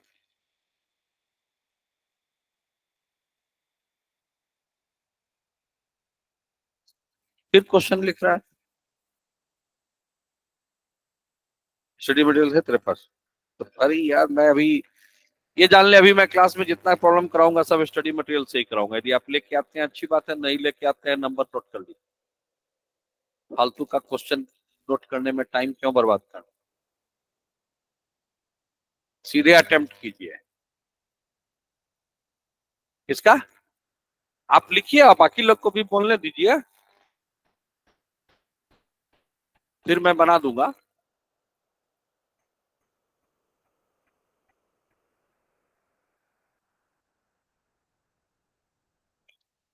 कितना है सर पहले का? स्वयं स्वयं ओ स्वयं हाँ सर। खाने चला गया क्या? नहीं नहीं, वो माउस काम नहीं कर रहा ओ, था। मुंह में एकदम खाना भरा हुआ है। ओहो, क्या खा रहा है? काजू किशमिश? नहीं नहीं। तो मतलब इन लोग अभी खाने जाएगा ये सुन के ही तुम खाना शुरू कर दिया। Very good, very good. हाँ हाँ, तो क्या खा रहा है? वो केवल काजू किशमिश खा। नहीं नहीं, वो तो सुबह तो क्या खा रहा है? केला खाया। क्या? इनर सा केला। केला? हे भगवान। हाँ, वो बहुत हेल्थ कॉन्शियस, फालतू फालतू चीज नहीं खाता, है ना। ये खाना चाहेगा भी तो मम्मी नहीं खाने देगी उसको। देखिए, दो ठो मास है तो 2 पॉइंट सिस्टम हुआ ना, तो इसका म्यू कितना होगा? 0.2 plus 0.8, sorry 0.2 into 0.2 by 0.2 plus 0.8, 0.16। क्या हो गया म्यू? उसके बाद के इक्विवेलेंट 1/k प्लस 1/4k, ये सीरीज में है, तो क्या होगा?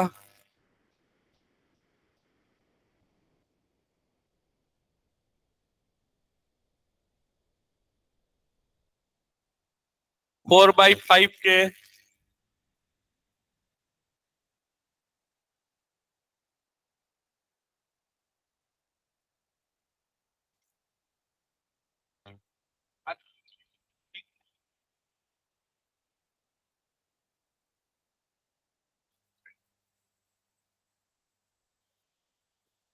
वो तो सब फिर मैं उसका एक ये बना दिया हूँ सबरी। अब उसको पेटीएम के ऊपर एक सीट लगा हुआ है।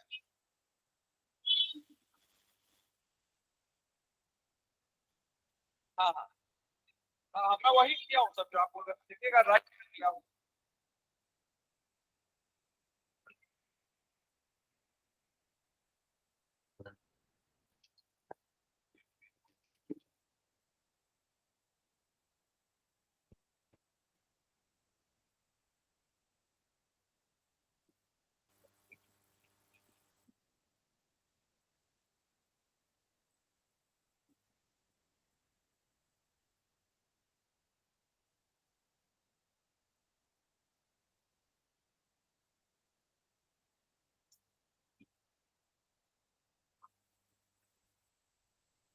Zero point,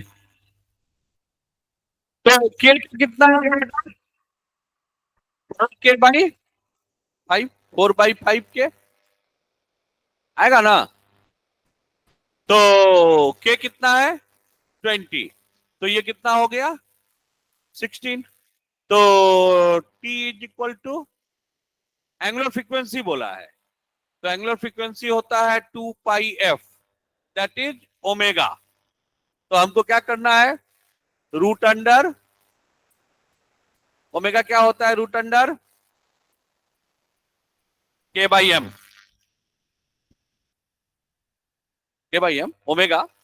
omega is angular frequency, तो 2πf omega root under k/m।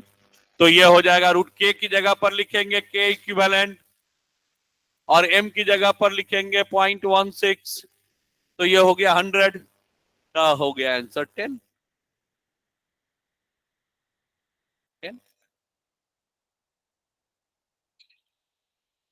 क्या हुआ? 200 और 800 को एक एक केजी बना दिया। अरे वाह, वेरी गुड। तो अभी तक क्लास में शुरू किससे किया था? चलिए, समझ में आया ये 8 नंबर। ध्यान रखिएगा, उस सब जगह टाइम पीरियड ही नहीं पूछता है, या एंगुलर फ्रीक्वेंसी पूछा मतलब 2 पाई F.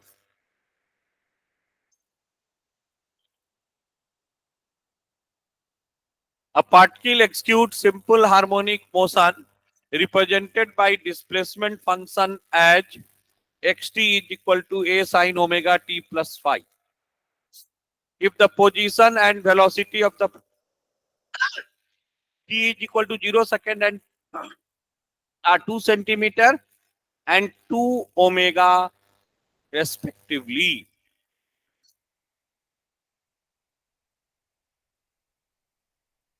then its amplitude is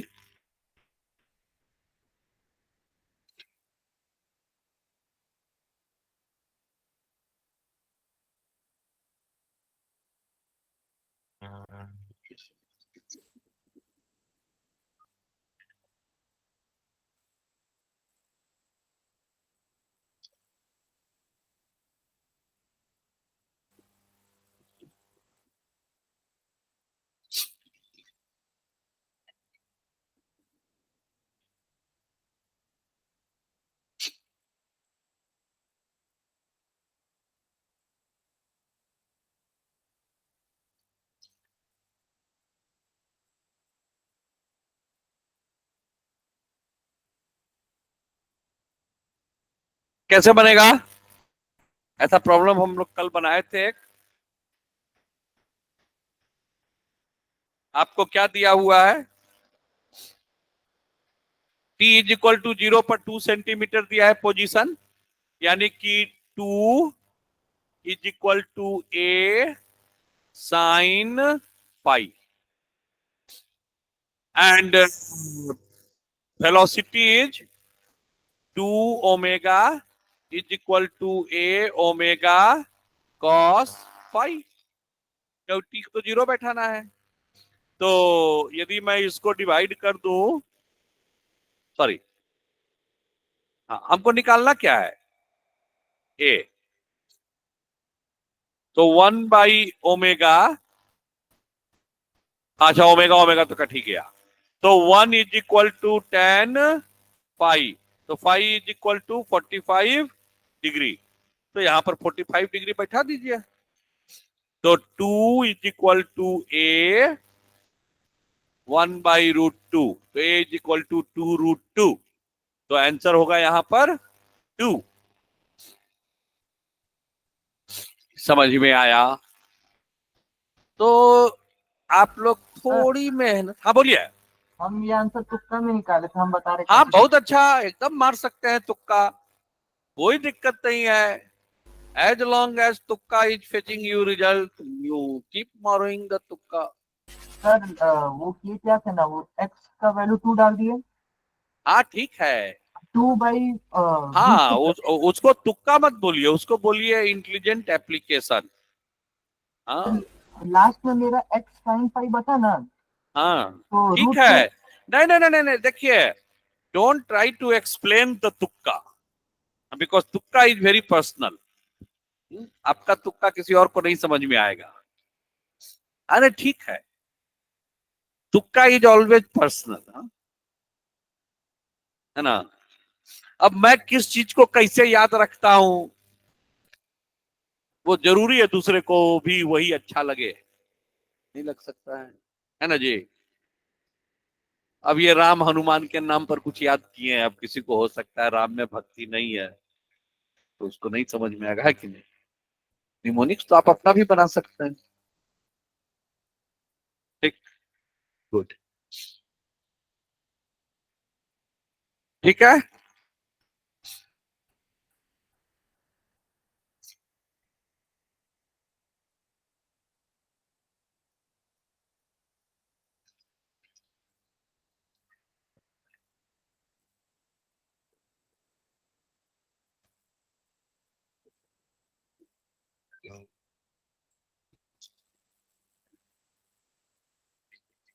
हाँ सर।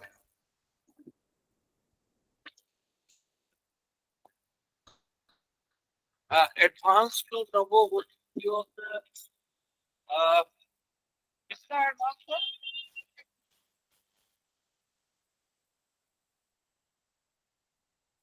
सबका नवो उद्योग का 70 दिया है। अच्छा वहां से जो लोन आया था वो तो रजिस्ट्री हो गया था।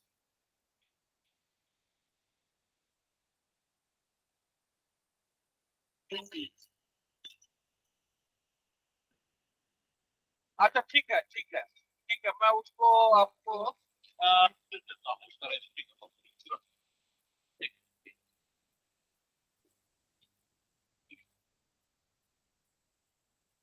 अच्छा वैल्यूएशन, वो रजिस्ट्री तो और पहले हुआ होगा सर।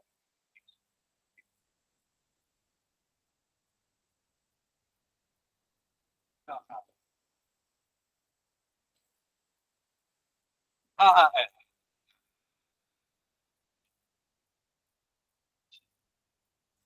हाँ हाँ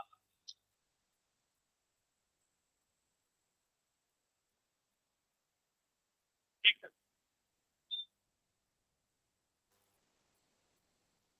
ठीक ठीक ठीक।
एक मिनट।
क्या हुआ भाई?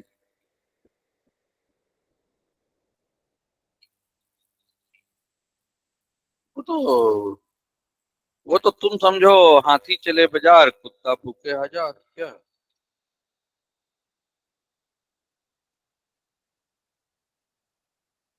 उसमें क्या है? है ना। तो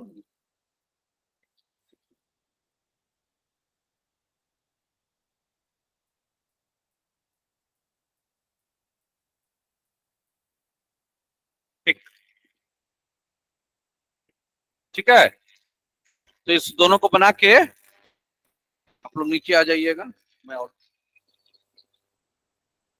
आंसर लेके आइएगा, आंसर देगा उसी को मिलेगा।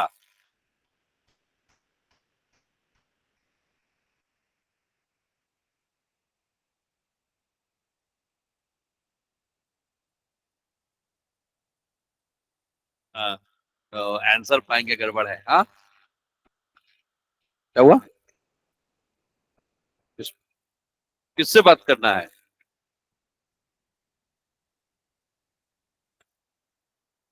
कोई पर्टिकुलर है तो बोलो, और सबसे। हाँ, ठीक। हाँ, बोलिए, क्या बोलना है?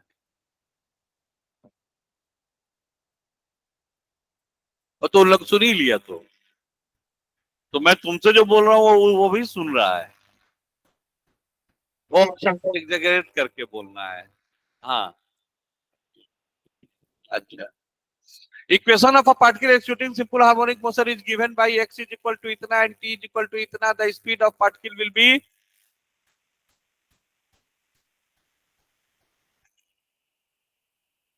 हाँ, तो इसको v से ये कर दो यार, क्या क्वेश्चन है? v इज इक्वल टू कितना होगा?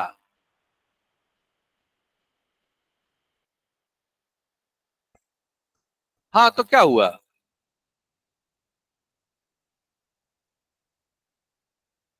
अरे यार, तुम लोग गजब आदमी है। t is equal to 1 second है। हाँ, तो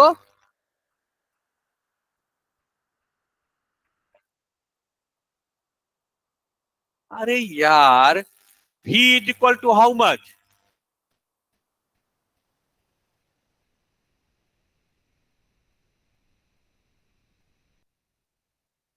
ये होगा, तो तो ये नहीं ना आएगा, केवल ये ना आएगा, तो ये इसका क्या है? केवल पाई ही है ना। अरे, ओमेगा टी प्लस फाई जब रहता है तो तुम डिफ्रेंशिएट करते हो तो क्या आता है? तो ओमेगा टी ओमेगा ही ना निकलता है। तो ओमेगा क्या है यहाँ? पाई। तो ये वेलोसिटी क्या होगा? Pi cos pi T plus 1/3। तो पाई इज पाई, और कॉस इज टी कितना बोला? तो 1 1 और कितना होता है ये? तो 4 पाई/3 का वैल्यू आप ना जानते हैं कॉस में?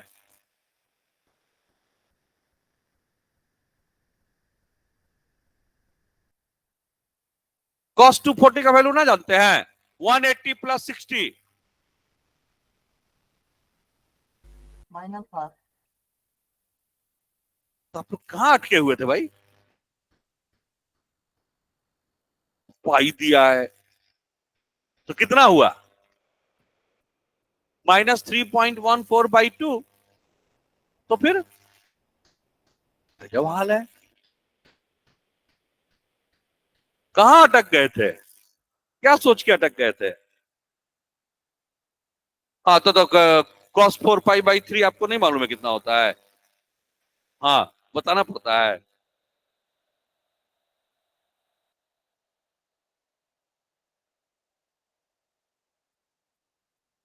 तुम लोग को एक प्रॉम्प्टर चाहिए नहीं?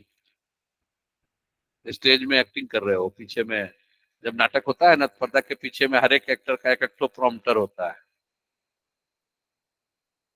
हाँ, बस, बाकी पूरा डायलॉग याद आ गया। और थोड़ा सा चलते चलते दूर चले गए स्टेज में, प्रॉम्प्टर का आवाज नहीं आ रहा है तो बड़ा मुश्किल हो जाता है, फिर किसी बहाने टहलते हुए पीछे आ जाओ, है ना।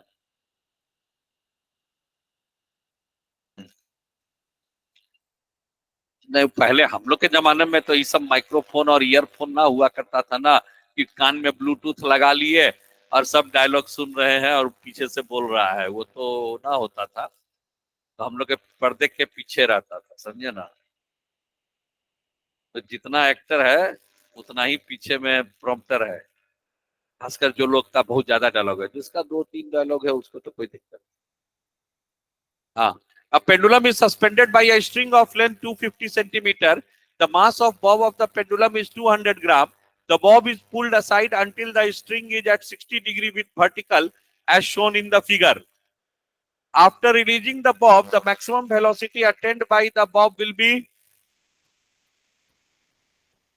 A pendulum is suspended by a string of length 250 centimeter. The mass of bob of the pendulum is 200 gram.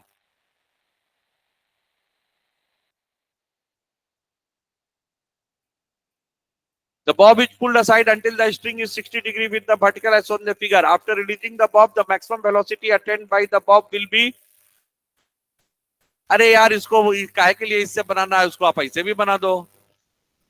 किससे? Loss in potential energy is gain in kinetic energy, उससे भी आंसर बन जाएगा। और यहां से कितना आएगा? Maximum velocity is A omega. Maximum velocity is A omega, तो कितना होगा ए ओमेगा?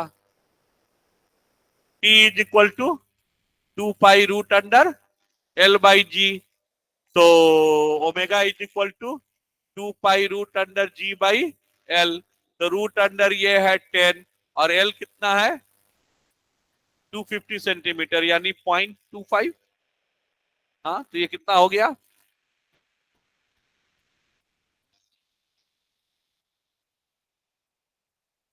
हुआ ना? तो √40 का मतलब 2√10, 2√10 हो गया ओमेगा। और ए ओमेगा ए कितना है?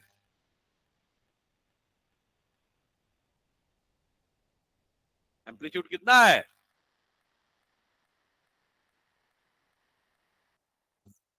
यहाँ ए ओमेगा, यहाँ थीटा में आएगा ओमेगा। अरे भाई, यहाँ पर बीटा 60° ले आके छोड़े ना, तो 60° इज हाउ मच?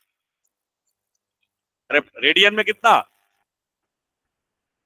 5/3, तो उसको मल्टीप्लाई कर दीजिए। टी में तो 10/250 होगा, और तो ऐसे 2.5 देखिएगा तो, और वैसे देखिएगा तो क्या हुआ? सर जब टाइम पीरियड कर रहा है तो L/G में वो 2.5 होगा ना, वो L 250 सेंटीमीटर है। 250 से, अच्छा 250 सेंटीमीटर है, सॉरी सॉरी सॉरी, ये 2.5 होगा, ये 4 होगा, ये 2 हो गया। हाँ, तो 2 हो गया। तो omega is 2 A omega. A omega, omega कितना है?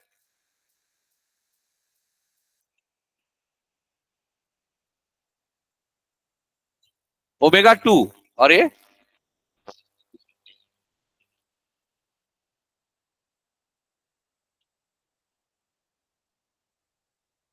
और वैसे निकालिएगा तो कितना आएगा? cos 60° में कितना ऊपर उठा?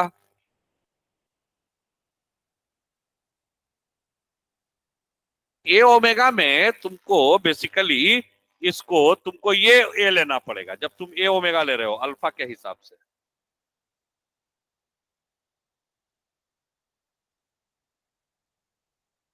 तो ये कितना आएगा?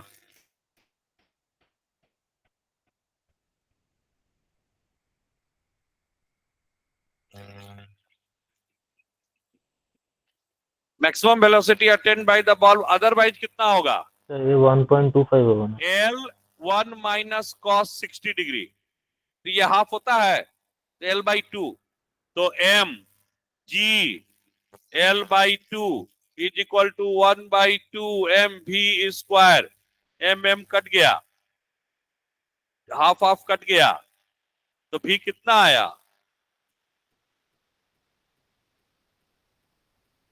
कितना आया भी? √LG। हाँ, तो √LG, तो यहां कितना था?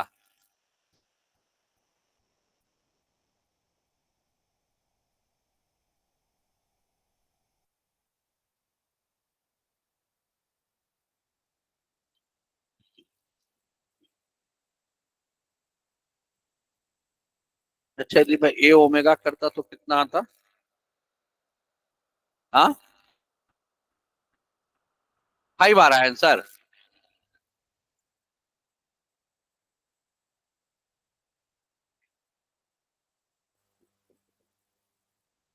एम्पलीट्यूड हो जाएगा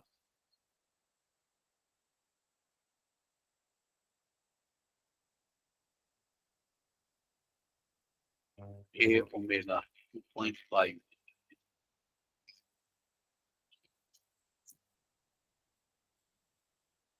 अच्छा सॉरी सॉरी सॉरी सॉरी, वहां पर होगा थीटा ओमेगा ना। जब हम एंगुलर लेंगे तब तो फार्मूला ऐसा ना होगा।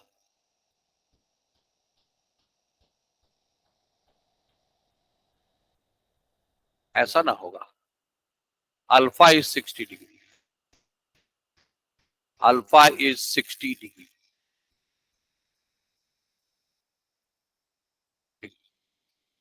तो वहां पर वेलोसिटी होगा ए ओमेगा।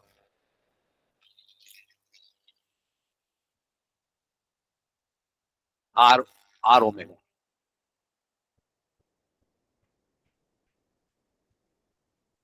तो वो आएगा मेरा मैक्सिमम एंगुलर वेलोसिटी आएगा।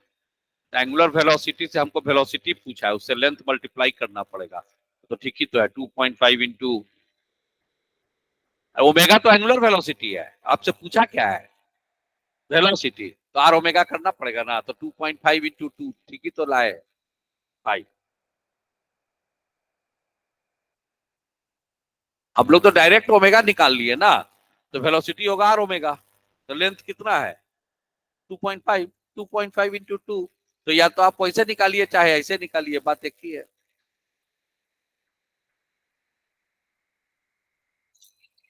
क्योंकि ये जो मिला ये ओमेगा है, तो ये ओमेगा है, तो यहां से आपको ये जो वेलोसिटी होगा वो होगा are omega.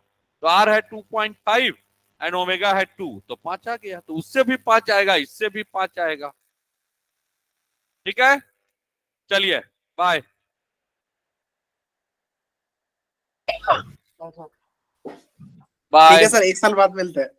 Yes, wish you a very happy new year. Thank you sir. Happy New Year, happy sir. New year sir.